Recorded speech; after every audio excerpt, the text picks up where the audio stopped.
గాజాపై Israel దాడిని follow అవుతున్న వారికి హింద్ రజబ్ ఎవరో తెలుసు. వార్తల్లోనూ సోషల్ మీడియాలోనూ ఆమె గురించి చాలా చర్చ జరిగింది. తెలియని వాళ్ల కోసమే ఈ వీడియో. హింద్ రజబ్ గాజాలోని ఓ 6 ఏళ్ల పాప.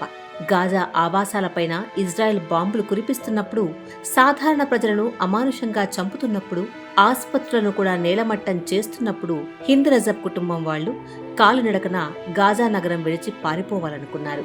కానీ అందరిలోకి చిన్నపిల్ల అయిన హింద్ను ఆమె పినతండ్రి కారులో పంపించారు. ఆ కారులో ఆమె పినతండ్రితో పాటు ఆమె పినతల్లి, 4 కజిన్లు ఉన్నారు.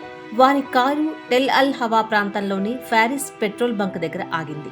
ఇంతలో వారి వైపు ఇజ్రాయెల్ ఆర్మీ ట్యాంకులు రావటం గమనించాడు కారు నడుపుతున్న హింద్ పినతండ్రి బషర్ హమాదా.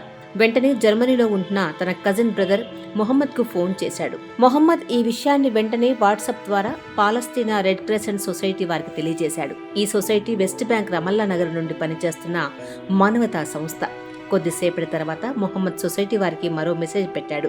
కారులోని 5 చనిపోయారని, లయాన్, హింద్ అనే 2 పిల్లలు మాత్రమే కారులో మిగిలి ఉన్నారని రాశాడు. సొసైటీ వారు చాలా ప్రయత్నించి 15 ఏళ్ల లయాన్తో ఫోన్లో కనెక్ట్ అయ్యారు. లయాన్ తమ పరిస్థితిని వివరిస్తుండగానే ఆమె బుల్లెట్లకు బలైంది.